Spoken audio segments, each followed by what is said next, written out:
Nothing in life is easy, right? Today you spend all this effort and time into everything else but yourself. And by yourself, I'm not saying buy yourself chocolates and this and that. No, I'm saying your mind. Because really, all you can offer someone else is your mind, right? What else can you offer someone? It's my mind, right? My consciousness. That's really all I can offer, and you can offer me. So today, if we can all work towards enhancing that and improving it and understanding our true self and speaking from, our true self, it helps everyone, right? It helps you, it helps everyone. It helps you create better relationships. Welcome back to the show, guys. That was Arnav Kumar, the founder of Switch Wellness. This is part 2 of a 2-part episode with Arnav. So if you haven't seen part 1 yet or listened to the episode yet, then I highly recommend you check it out before you check this one out. So as part of this episode, we talk about a lot of things. One of them being how you can be overwhelmed by any situation, but you being mindful can help you overcome it or get past it. Also, how you need to look at things from your perspective as opposed to looking at it as, let's say, a one size fits all scenario.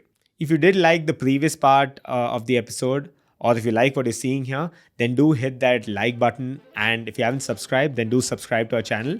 And if you're listening to this over audio, then do consider following us there too.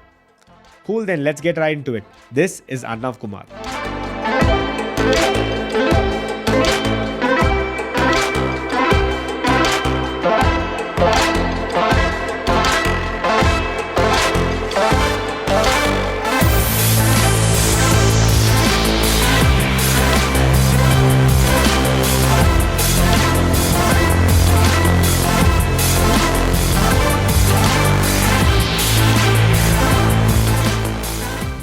I'm not even sure where all of this spawned, because I think this is a continuous process, right? I can explain that to you. Oh yeah? Yeah.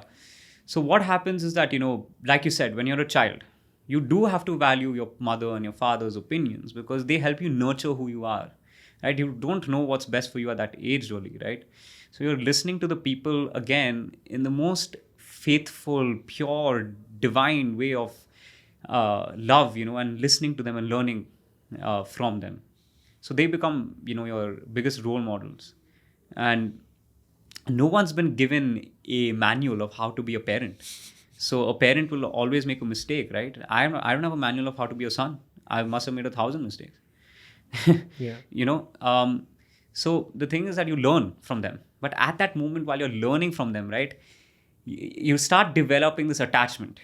And when you start developing this attachment, that's when the emotional disturbances can start taking place. This happens subconsciously, really, because when you're a child, you're not meditating unless you're going in for Buddhism or you're going to an ashram or whatever. I don't know about other religions, but I'm sure that there are schools where you can go to do these things. And then what happens? This attachment happens. Suddenly, let's say something happens to someone you love when you're a child, that starts affecting you, and you don't know how to deal with it at that moment, right? So what happens when an insecurity develops? Because then you start thinking that I need to do this for this person. I need to do that for this person, I'll take an example from my book. There's this girl, her name is Sukhi.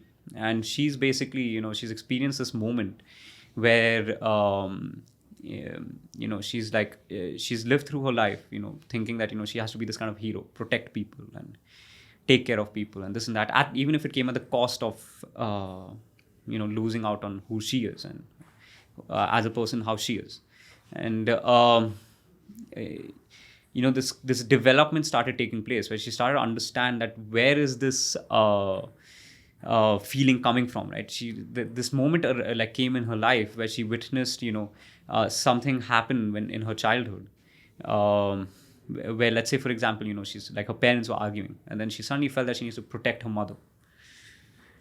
She suddenly feels like she needs to protect her mother because she's like, oh, my mother can get hurt. And that's a pure feeling of a child. It's a very pure feeling.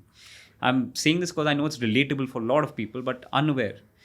And, you feel like you want to protect the mother. And then suddenly you start feeling that, to keep harmony, it's your responsibility, and now you need to keep people together. Then suddenly what happens is everything in your life you start doing in that manner.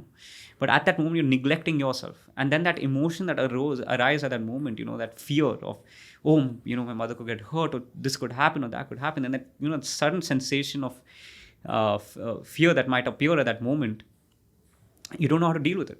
So then you're suddenly telling yourself that, I just need to Yeah, forget about forget it, dust it, Yeah. I've dusted it, and Yeah. I've got to continue going. But Yeah. what you're not realizing is that one moment becomes like a tree of insecurities, and then that insecurity leads to another fear, I develop claustrophobia, I develop this, I develop that, I develop an OCD, I develop whatever kind of phobias that exist, right? So you develop something or the other, and it just keeps stemming into this and this and this, and then you're like, no, I have claustrophobia. It has nothing to do with anything. Yeah. Nothing to do with no anything. idea where it's come from. Yeah, it has nothing to do with anything. This is who I am. Yeah. But what I'm trying to tell you is that, okay, fine. Just try to understand why it's happening. That's all I'm asking. Yeah. Why is it happening? Why am I getting afraid in a situation which is a closed room? Why am I getting afraid in heights? Why am I getting other situations? You could tell me people are afraid of water. Okay, why am I getting afraid of water? Why? What happens inside? What is this emotion that happens that suddenly when I go away, now I'm fine? What is that emotion that's arising? So then what happens is that, a construct of insecurities develop, and that's really what is the ego. Ego is not sure, arrogance and all this can be considered a part of it, but I don't want you to understand it for that. I want you to understand why it happens, right? So the construct of that is really what takes place. Then this attachment comes in, and the ego then starts operating rather than you operating from awareness and your consciousness. And then what's happening is that this ego gets caught up with this cycle of pain versus pleasure, and then you're always indulging in this cycle of pain versus pleasure, where then you're pleasuring yourself to avoid pain, or you're dealing in pain to get pleasure, and it's a cycle. So I'll just explain the situation. This is an excerpt from my book, which I've written. Is there are two things that this thrives on. One is a goal-oriented method, and the other is the fear of the unknown. And other emotions such as anger and sadness and this and that can be explained in a very similar manner. Okay. So what happens is that, thoughts that spiral from the format of goal orientation are thoughts that we can all relate to, which is, I can't wait for this happens. When this happens, I'll be happy. I want this and this in life, and then I'll be successful and happy and fulfilled. I need alcohol to relax. I'm too stressed out. I need a massage to relax. I'm too stressed out. It's too sunny. I need the shade. Then I'll be happy. If it's too cold in the shade, I need the sun. Then I'll be happy. There seems to be a constant goal-oriented method where we continuously work towards wanting to be happy, not realizing that we are not happy in the process of achieving whatever goal this is. During this process and achievement of this goal, what we realize is a constant state of recoil from pain, sadness, anger, reaction to emotions, and a ceaseless change of fleeting emotions, which is really an unreliable basis for lasting fulfillment. Fundamentally, that is a goal as well, right? And that's not correct. Is there a state in which we can enjoy simply a constant state of well-being, where we are truly happy for who we are with whatever emotions, thoughts, feelings, and sensations we feel? What does this require? Understanding, not reacting.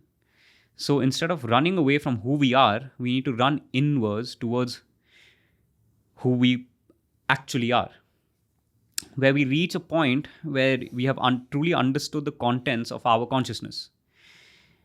And this process requires either very good understanding of ourselves or even a surface understanding of introspection to reach that stage. And that's the first aspect of it. And the second aspect of it being the fear of the unknown. And thoughts for the fear of the unknown are again thoughts that anyone can relate to. Is, what if this happens to me? If this happens to me, I need to prepare accordingly by doing XYZ. So you start preparing for an imaginary problem. If I have green tea, my heart rate will increase. What will happen to me? I'm getting anxiety. There's turbulence. What will happen if the plane crashes? The fear of the unknown leads to irrational thoughts, leading to the development of uncertainty in the outcome, right? In the given outcomes. This inherently takes place due to a self-defense mechanism built in place to provide a false sense of security towards an imaginary problem that you believe is going to occur with no or little evidence. This is not to state that a self-defense mechanism is bad. And again, they're independent to each person. Or reasonable doubt is. Reasonable, I'm talking about irrationalism rather than reasonable. And the idea is simply to distinguish and realize that even in a moment of panic, one can remain calm, as this requires just a change in perspective. Let's take the example of turbulence. Turbulence takes place, the plane is shaking, and suddenly you begin to panic. What if the plane crashes? Logically, if you think of it, there are many moments on a statistical, rational basis in your daily life that anxiety or fear should arise, but it doesn't. For the same reason, when you're driving a car, the statistics are way, way higher or something happening than for a plane to crash because of turbulence. You understand what I mean? So why is your fear arising at the plane but not there? It truly does not make sense, right? So when you look at it in that sense, the same experience of dropping in a plane during, anxiety, when you experience anxiety or fear when a plane drops, is the same experience that someone goes to pay for in a theme park. So I was going to talk about the thrill and those aspects of it. Yeah. But yeah. So you don't mind paying for it at a roller coaster, but when it's happening, you know what I mean? So really what's happening is that, again, this is to take a neuroscientist's belief, because I'm not a neuroscientist, and looking, Sam Harris puts this very beautifully. Like the physiological experience of fear or anxiety is not different from excitement. And you can literally physically locate it wherever it takes place. And wherever you physically locate it, you will also physically locate it that the excitement, whenever you get excited, it's happening in the same place. So when the physiological aspect is the same for anxiety or excitement, really the only difference is the narrative you're telling yourself. One is a lie and the other is the truth. Right? Basically, the idea is that, if you logically then start, even just try to brainstorm about it, if you have a basic knowledge of physics as well, and just brainstorm about why you're experiencing turbulence, at that moment, you'll instantly, find a reason to be calm. Because really, like, I don't know this, and I'm sure a physicist or someone can correct me, but it's just acting forces on a plane, right? And there's just an imbalance on the acting forces at that moment because it's going through a higher, whatever, air density or something. So could it be the fear of heights? I mean, that's another thing that is a little inherent in humans, right? I'll come to the other aspect of it, of what you're trying to talk about, with what is inherent and what isn't. But really what I'm trying to say is that that's not the reason. I mean, even if you don't have a fear of heights, you could still end up exactly doing... That's really not the reason. The reason is just fundamentally what I'm trying to say is that it's a irrational thought because you have an uncertainty about the given outcomes, and in this given situation it's a logical fallacy to do so because it's a highly improbable situation, like for a plane at that moment because of turbulence to crash. You could statistically look at it for a turbulence, it's like 1 or 2% maybe, and I don't know, it could even be slightly higher, maybe let's take it even at 7%, but 93% it's not. So do you operate in life according to a 7% or that 93% of outcome to whatever you're working on, right? In that sense. So like I think this whole fear of the unknown is something that is there with anything you do, right? Even with, let's say, you embarking on starting your own company, or you're doing anything that's maybe a little bit out there, right? You don't know what the outcomes are going to be like, and you don't know for the fact what you, maybe like you said, maybe you're getting into working with maybe someone like Elon Musk, and you can confidently say that, okay, I don't know much about business now, but maybe working with someone or working among so many other people is going to give me that sort of exposure, right? But even then, there are obviously days where you're just alone with your thoughts, and you're just like, where's this actually going? I can't see the sort of feedback or the result that, or the goals that I've already made up in my mind. And I think the only way you can get there is by telling yourself that, hey, you don't know what's actually happening now, but you need to put in the work and do what's necessary, and you can only do that. You only have that at your hand, right? That's all you can do. But in terms of whether it can really work out to be exactly like how you imagine, the chances are very, very meek. It's probably not going to happen exactly like that. There could be so many other things that could happen. You're right? 100% right. Yeah. It's like you've played poker. Yeah. Poker is a very good life example to take. I understand that it's a gamble, but gamble. Yeah. I'm not like really promoting gambling or something. But I'm trying to. I'm just saying this. Yeah. No. Yeah, but like what I'm trying to tell you is that it's like there's an 83% chance. I give you aces, right? Do you know what the flop is going to be? Pocket aces. Yeah, I give you pocket aces, and I have 2-5, and the flop is 3-4-6. Is that in your control? You had aces. Now you suddenly feel this obligation that I had aces, I should have won. Yeah. Boss, I played my hand 2-5 correctly. I got extracted as much as I could from the situation, right? I use my resources well. Right. And whatever the outcome could be, I operated. You know what I mean? Uh, you need to know when to let go of a losing hand. You need to know when to operate with a winning hand. And you do know. It's you know it. You inherently know what's good for you. You just need to trust yourself. But that is so difficult. Yeah. The concept is faith. All it requires is faith. And in what? Yourself. You're so easily willing to have faith in, let's say, your wife, in your mother, your father.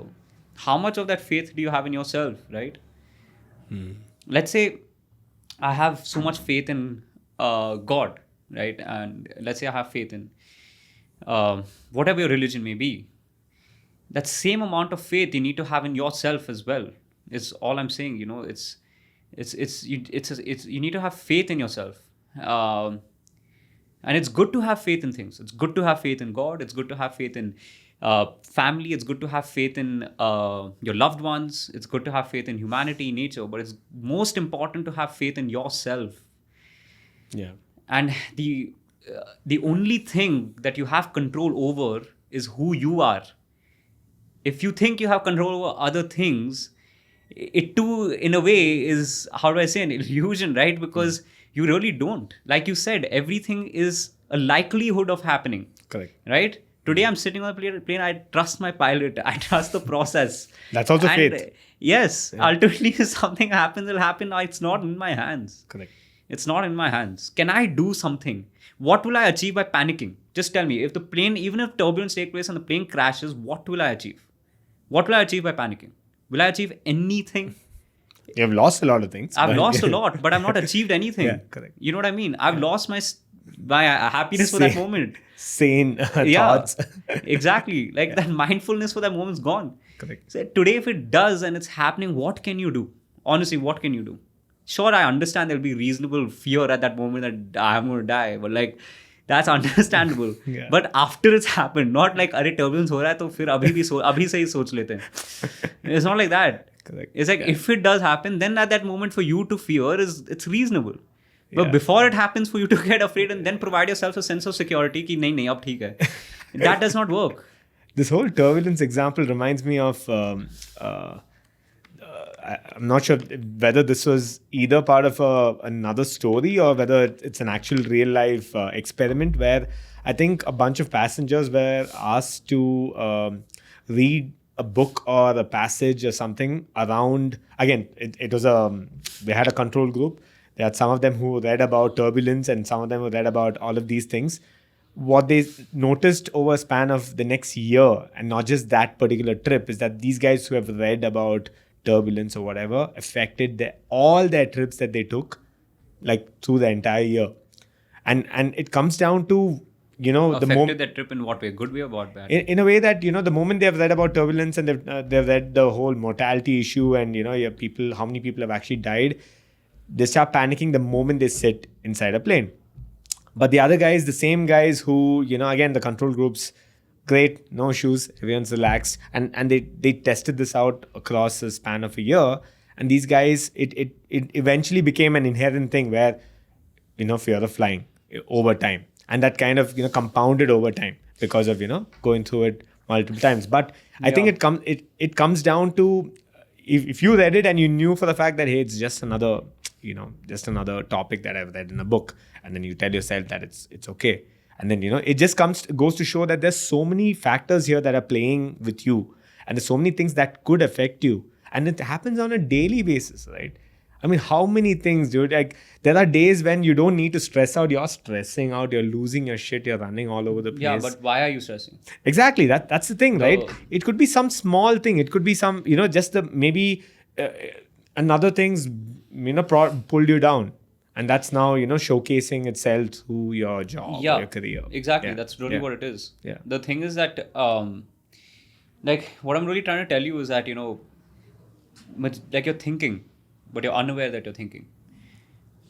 You know, let's say you're remembering something. Who is remembering? Who is thinking? These are just simple forms of meditational introspection. And you're saying you're stressed. who is getting stressed, why are you feeling stressed, and uh, you know what is causing the stress. When the stress takes place, what is happening actually? What is actually happening? I'm getting afraid of something. Why is that fear of whatever this is coming? Is that fear just getting stimulated by this external situation? And does it actually exist within for some other reasons? What are those other reasons for which the fear exists? That's how it works. Correct. It's simple introspection.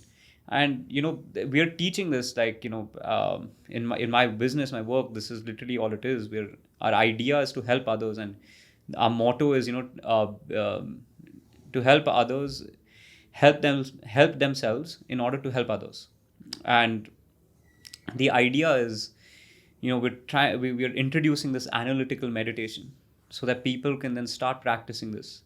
And then what begins to take place is you begin to understand that you're at any and every moment meditating, for that matter, because at any and every moment you're examining the contents of your consciousness. Stress cannot exist in that state. It just fundamentally, in my opinion, cannot. Because at every moment you're trying to understand it. Why is this affliction arising? You know? Yeah. And at some point you begin to understand, like, it's like, like Sam Harris again, he was a very good, like, guru for me. He helped me in my thing. I've never spoken to him about his app and his books and this and that. Yeah, I was going to ask you, do you have his app? Do you Yeah. constantly... I did use it. Yeah. Now I do non-guided meditation. Okay. But when I was doing guided meditation, I used his. At the same time, I learned analytical meditation from this counselor called Saul Pereira. He's really good at it. He Sounds teaches. very familiar. Okay. Yeah. He's like he can do spirituality and psychology, both. Got it. But like, I think analytical meditation is something to do. That's something we're going to start. So I'd like people to keep an open mind to it, because we're not trying to say that something is wrong with you or you're bad. We're trying to say that you're beautiful in their most imperfect way. But Everyone is, right? yeah, you're beautiful in your way. Yeah. And we're trying to make you understand, what that way is, who you are, because you need to liberate yourself from this cycle of pain versus pleasure.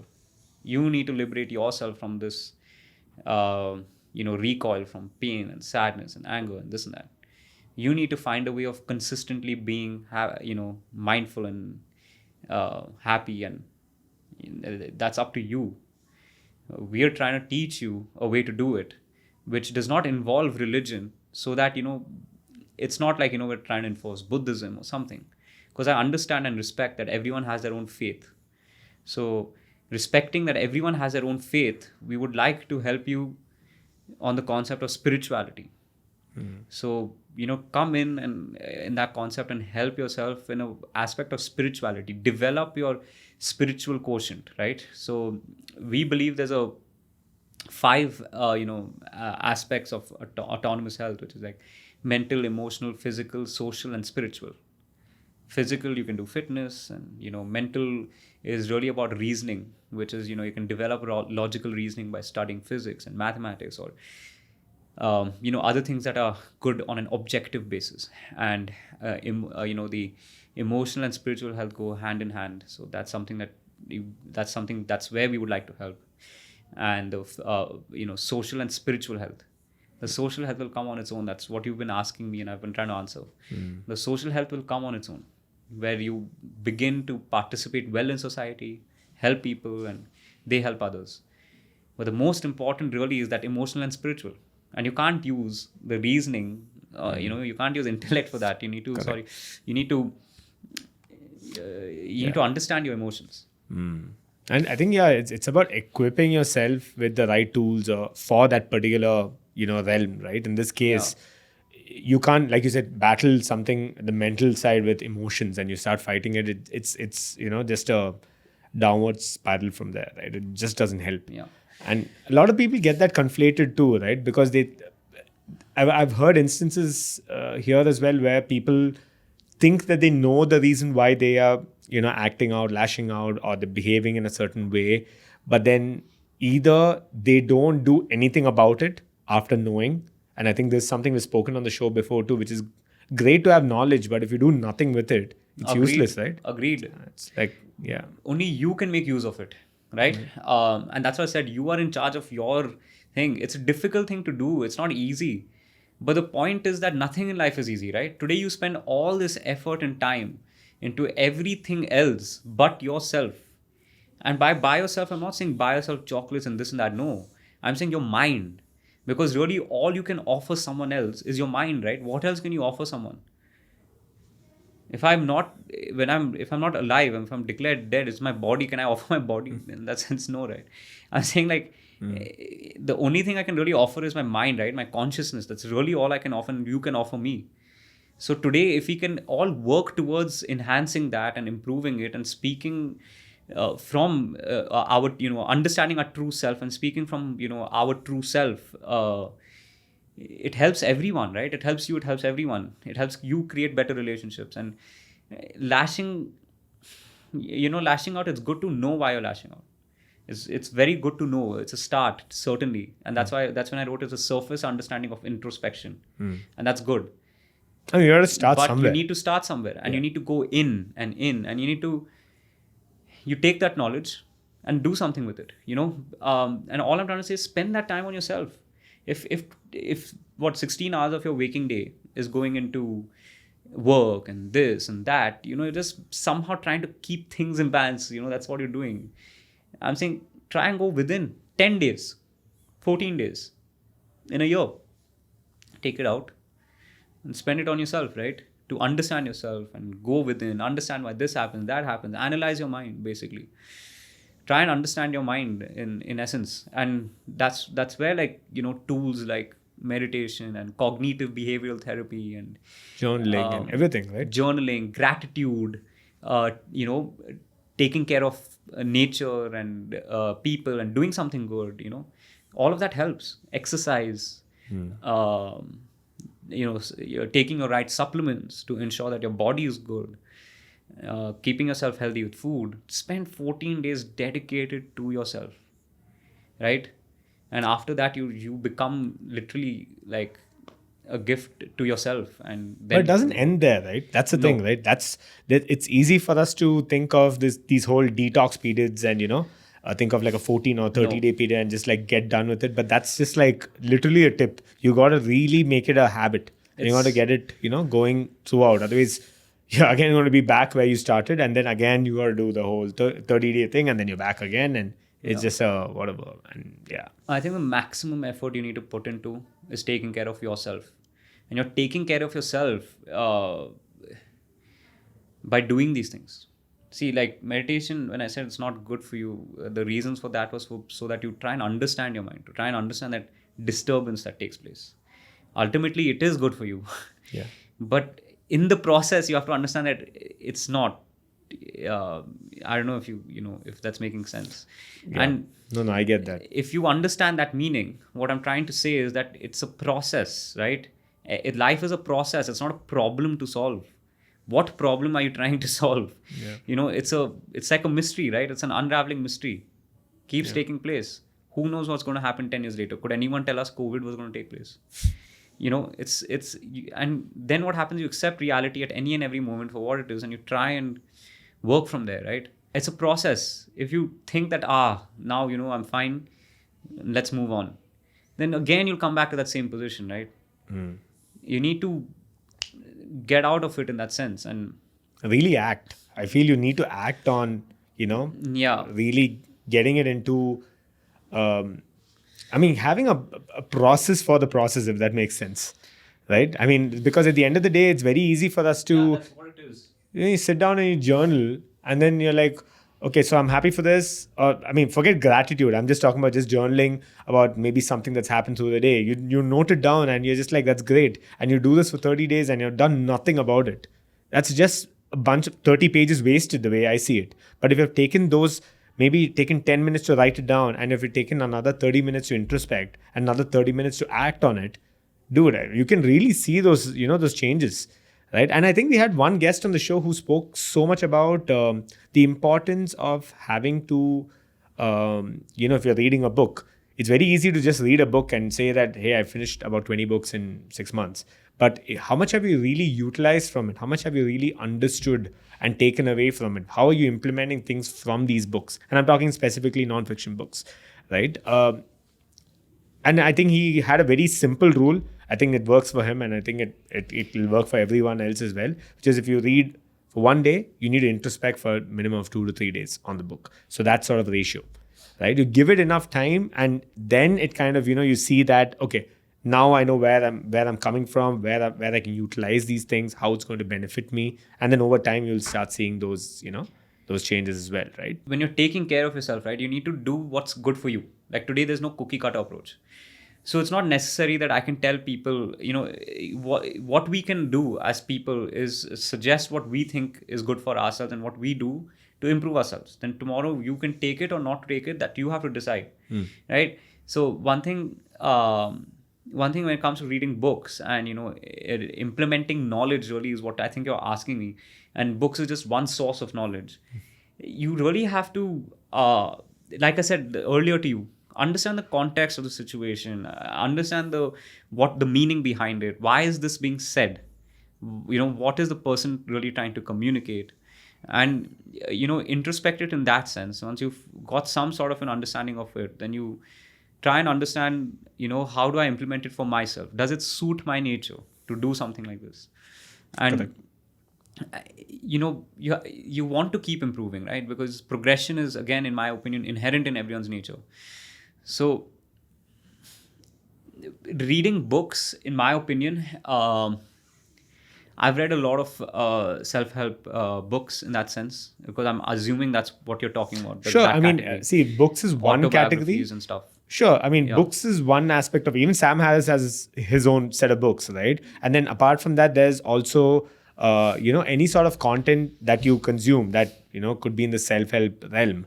But then at the end of the day, if you're not thinking about how you're going to consume and utilize this, it's useless, because I think what you're also stating now really requires dedicated time and effort. Because you can't just like read a book and while you're reading itself, you realize how it's supposed to be implemented, and you're just like, I'm done with the book. I've read the last word right now and I'm good to go. And then move on to the next book. And then you realize that when 6 months later, are you really utilizing anything from this book? Probably not. The only question, honestly, the only thing to that is ask yourself at that moment, am I lying to myself if I've implemented it, or am I being true to myself? Correct. And there'll be a feeling that will arise at that moment, which will guide you. You will know for yourself at that moment, have I justified it? Have I not justified it? Correct. Right? You'll know it for yourself. Who are you lying to? Correct. Today, let's say I read this book. I read Marcus Aurelius' book. I've become a Stoic, and I know this and I know that. Yeah. Chalo, I have I remember it. I've rutted it, and I tell you, Right. I've rutted it and I've told you. Yeah. What satisfaction am I getting in that? Correct. If I've implemented it inside, that yes, he talks about valuing your nature and this and that, and I understand it, and I think what I've experienced it and I'm implementing it. I'm like, yeah, what he says makes sense, and I would suggest that for others. You know what I mean? Yeah. So if I've not understood something, experienced it, and how can I recommend it to you? Correct. Right? How can I recommend something to you? Then what I would be doing is simply recommending to you without Really understanding what it is. Right? Like it's like, I mean, any other product for that matter. You just like randomly like, yeah, that looks great and shiny. Yeah. Let's just like buy it. So it's like, how do I do that? Right? Like you're asking me to, it wouldn't make sense. You're just rutting something, right? Like you're just like, what's the English word for rutting? It's memorizing. Yeah. You're just memorizing it. Mugging. Yeah, mugging. You're just mugging it. Yes. What is the purpose of mugging? What does it fulfill? Correct. It fulfills you to pass your grade. Yeah. Does it help you anywhere in life? Are you able to implement it? Right. Yeah. If you're not able to implement it, what knowledge does that serve? And it was a waste of time. Yeah. Right? I mean, it wouldn't be a waste of time. Nothing is a waste of time if you make it meaningful. Correct. Everything in life has to be meaningful, and meaningful to you, not to someone else. It does not matter. If it is meaningful to you, do it. Today, if you've read a book and it does not mean anything to you, that does not mean it's a waste of time. You've tried and move on to something else. Like today, what I'm trying to say is that it's not necessary that you have to, everyone will have their own approach again. Like today for me, let's say Sam Harris worked in helping, right? Tomorrow it could be like a Bhagavad Gita for you, or it could be like a Quran, or it could be like a Bible, or it could be whatever. There's so many things. I'm just trying to say it could be anything. It could be another psychologist, like it could be um, Jordan Peterson. I was about to forget his name. Yeah. It could be Jordan Peterson. He'll give you a hard time if you forget his name, but Yeah, it's so a different thing. things like that, or it could be platforms like this. In the record to state, I'm not like a psychologist or something. I'm just telling you things from my experience. Correct. Certainly go and get everything verified for yourself and speak to a correct psychologist, Right. counselor. But really, like, you need to know what works for you, and you will know what works for you, because you can answer that for yourself. You don't need someone else to. And Tim Ferriss made this book. I'm forgetting the book's name, but I can probably send it to you, and you can. Tools of Titan, the latest. Yeah. one? What? Tools of Titan, right? Tools of Titans. Yes. So Tim Ferriss's logic is really nice in life, which is fundamentally I'm going to understand with a set of 10, 14 questions he has, and he asks everyone that. And he just wants to understand how everyone is successful. What have they done? Like successful people, how have they become successful, right? Correct. That's all he does. That makes sense to me, because I'm getting like, I don't know, a million personalities, opinions of what worked for them. And then I can imbibe what works for me, right? Again, this becomes a non-judgmental platform, because I'm reading that book for thinking what I can do as a good for myself, right? So that's what I'm trying to say, becomes ethical living in that sense as well, coming back to the previous point. So I think this is a good place for us to wind up, because Yeah. I think we've spoken about so many things under the sun. Yeah. And but yeah, if this is something I ask of all my guests, which is if you had to put one last message out there for them, if there's something that you want to conclude this, either maybe something you've already spoken about, or maybe something that's we haven't. Go ahead. To be honest, I think just do what makes you happy. Focus on if you can just regulate your negative emotions itself. Although I don't think any emotions negative in the sense of like you said, outlash. If you can regulate it itself in the start, that itself is a true achievement. And start valuing your nature. Value who you are, your nature, your true nature. Discover yourself, and value yourself, value your nature, really. And experience life for who you are. Just Yeah. it's so simple. Yeah. And I just hope everyone, the intention should always be good, and wish well for everyone, and try to do good for others at any and every moment. Just keep trying to do good for others. Yeah. That's it. Cool. Yeah. Yeah, dude. And if you had to send people online, I'm not sure if you're active online, but where can we send them? And what's your book called as well? So that when it's The book out- is called Sukhi. Sukhi. Okay. Yeah. Oh, it's based on the character. Yeah. Okay. The book is called Sukhi. Sukhi, I unintentionally I thought of the word, but it means happiness. Happiness. Yeah. So that's the book. Yeah. And it's really about delivering that to people. Okay. And the facility that I'm running, it's called Switch. It's like an urban wellness center where right now we're providing exercise and nutrition, and we're going to integrate, spirituality and counseling both. And we're going to be teaching analytical meditation, different forms of meditation, helping you understand what helps you come to a meditative state as well. And exercise as well. There would be guidance. Nutrition, there would be guidance. Plus, we have physiotherapy, and we have a spa. So pretty much the end-to-end gamut of well-being itself, right? Yeah. Awesome. Cool, Arnav. I'm glad that you could make some time to get here. I think we've been in talks for like a long time, Yeah. right? But this is great, man. I mean, I'm glad that you could get here, and I had a fun time talking to you. Yeah, no, thank you. Thank you for the opportunity. I think what you're doing is of a great service. Why? Because you're trying to provide authentic, content to people, and I hope, everyone can, whether it's mine or other people who've been on your channel. I hope everyone can, take strength from everyone's,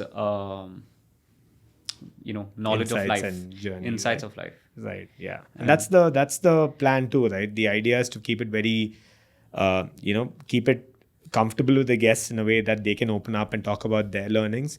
And at the same time, like you said, it's what you take away from it and how you decide to structure a plan around it, right? Yeah. So, yeah, I think it comes back to that. So, simple thing I tell all my, viewers and listeners is, if you take away one thing from each episode, it's worth your time. That's the way I see it. Yeah. Cool. Thanks, Okay. Arnav. Thank you. So yeah, that was episode 24 for you. I hope you found this useful and intriguing as I did. If so, then do consider sharing this episode with your family and friends. If you do know of someone who could find this to be quite useful, then do share it with them as well. Cool then. I'll see you guys in the next one. Ciao.